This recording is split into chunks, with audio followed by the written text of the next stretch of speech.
So let's talk about what you've been through the last couple of months. Glad to see you doing well, but I'm sure it's been quite an ordeal. It's been a good experience. I had great doctors and surgeons.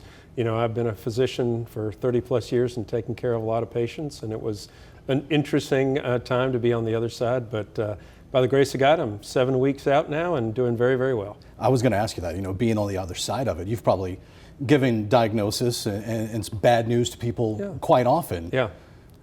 How was the bedside manner from the other side towards you? I think it was great. And you know, they always say doctors are bad patients. I really tried hard to be a good patient and do exactly what my doctors told me, and so far so good. Leading into that, did you have any discomfort? Did you feel anything wrong? No, I found this by accident. You know, I bumped my head and I was having headaches, which are unusual for me afterwards, and got a CT scan and bam, it was there, and got a neurosurgery friend to diagnose me and make the referrals and everything. And so it's been 7 weeks, and I'm blessed to be in a good spot right now. I'm glad you're doing well.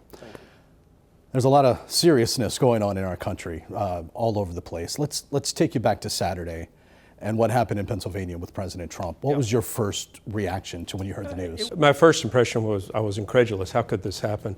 First, relief, obviously, that he was okay and that it was merely a grazing. By the grace of God, he moved his head when he did. But then, I don't want to say anger, but just very frustration. How could somebody get so close, be noticed, not taken out in time? I think there are a lot of questions that still need to be answered as to why this happened, why this was allowed to happen. We shouldn't have that these days. Does it register with you and your colleagues that, hey, that could have been us, that could have been anyone on either party? You know, I have security at some of my things, but I also trust in the people of Eastern North Carolina. But sadly enough, there is mental illness out there, and I believe the preliminary investigation shows that this was a lone shooter. But we live in a very different world. This isn't just germane to the United States. Assassination attempts all over the world. We saw one in Haiti several years ago. And so it's just a sad part of our society. One in Japan in the last couple of years as well. Right. President Trump is okay. Mm-hmm. He's now in Milwaukee. The Republican National Convention is going on. The big news yesterday, Senator J.D. Vance of Ohio is his running mate. You have any relationship with Senator Vance? I don't. I have not met him. I actually had to go online and read about him last night.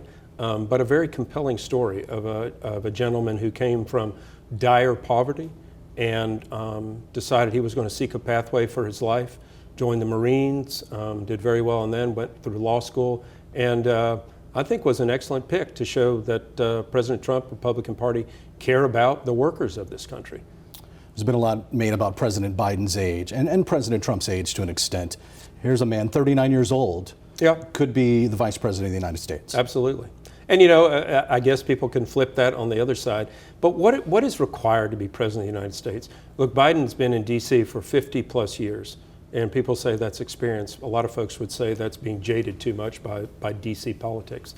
Perhaps it is the acumen rather, being smart, being intelligent, bringing good people around you, being able to make good and sound decisions. I think that's really what people want from people representing them. And so, you know, from all purposes, he's a good pick for that.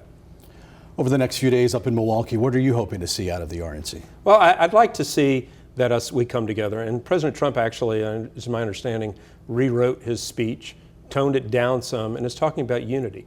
And I think that's something that, you know, good, bad, or indifferent, that he needs to show. And I think he'll show that. And I think, you know, the events of the last 3.5 years, you know, we've had some good things, but we've also had some really bad things. A lot of folks who support President Trump like his edginess, like the way he speaks his mind. Do you think that maybe they'll be put off a little bit by maybe a softer tone? No, I don't think so. I think what they do is appreciate them. Yeah, there is an element that loves the combativeness and the fight, but I think people really think more about, hey, what policies, what was America like during that time, and how it affected them. As we bring things closer to home, what are the most important issues facing voters here in Eastern North Carolina? I think, you know, when you talk about number one, it's the inflation, the fact things cost so much more than they did just a few years ago. And you know, they can talk about how great the stock market's doing, how great the economy is doing, but on a local level, which is what we always talk about, what's happened locally, people are having a hard time with the expenses that they have because wages have not come up to meet what has happened in our inflationary period. And so I think that's number one. Obviously, the migrant issue, what we've allowed essentially a southern invasion of the country, really counts more of 16 million rather than 12 million people coming in the country illegally. We don't know who they are, where they are. I think that resonates throughout the country, and that's turned into a local story everywhere. How does the immigration issue, the illegal immigration issue, affect us here in Eastern North Carolina? Because maybe the average person thinks, well, Texas, Arizona, that's a world away. How does that affect us here at home? Sure, because we have folks here in Greenville that are here illegally. You know, we all are a nation of immigrants. Unless you're a Native American, you're an immigrant to this country. I'm a fifth generation Irish. We came here through a legal pathway.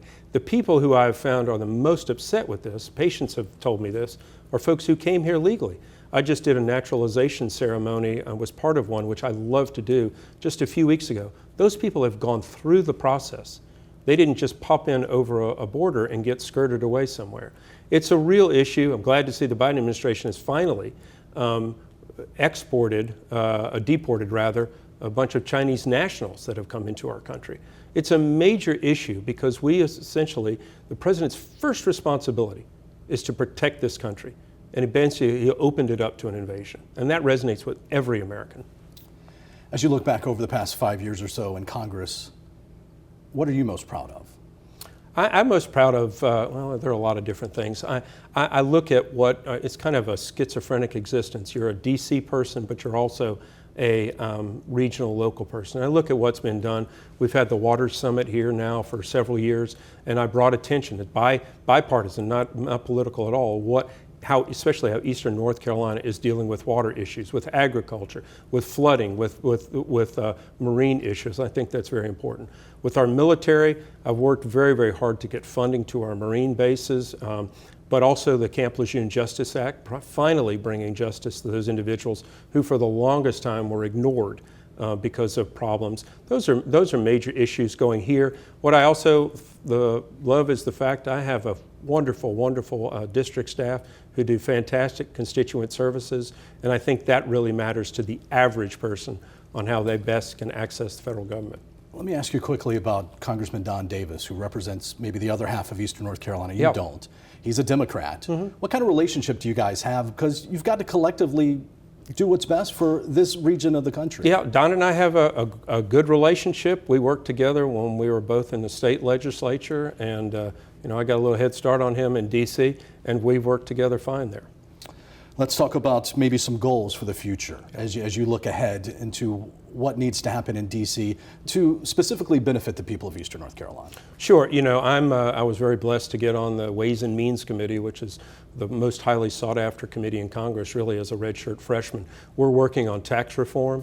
The Trump tax cuts are due to expire, and if they're let expire, we are going to have a massive increase in taxes across the country. So we're working very diligently on developing good tax policy that will affect every American, because that committee, we do trade, we do tax, we do healthcare.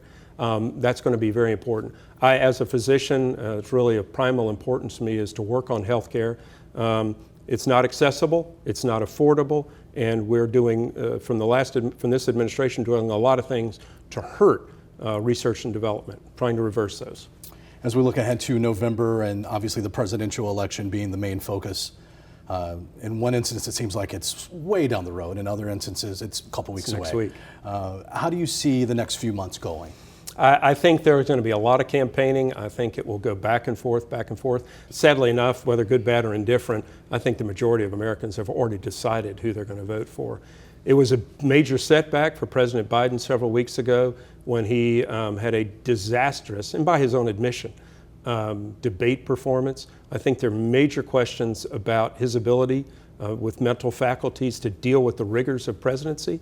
I think that he's going to have a hard time overcoming what was seen by the American people as him being really out of touch. You mentioned most people probably already have their mind made up, but there are some battleground states, Wisconsin, where the RNC is happening now, Pennsylvania, and North Carolina to an extent. How do you see both candidates maybe coming here to our backyard to campaign? Well, I know President Trump will be here. I know President Biden and Vice President Harris have been in the Triangle, have been in Charlotte. They're going to be here a lot. and trying to win over voters. I'm pretty confident that President Trump wins North Carolina. The real battle states will be in the other ones.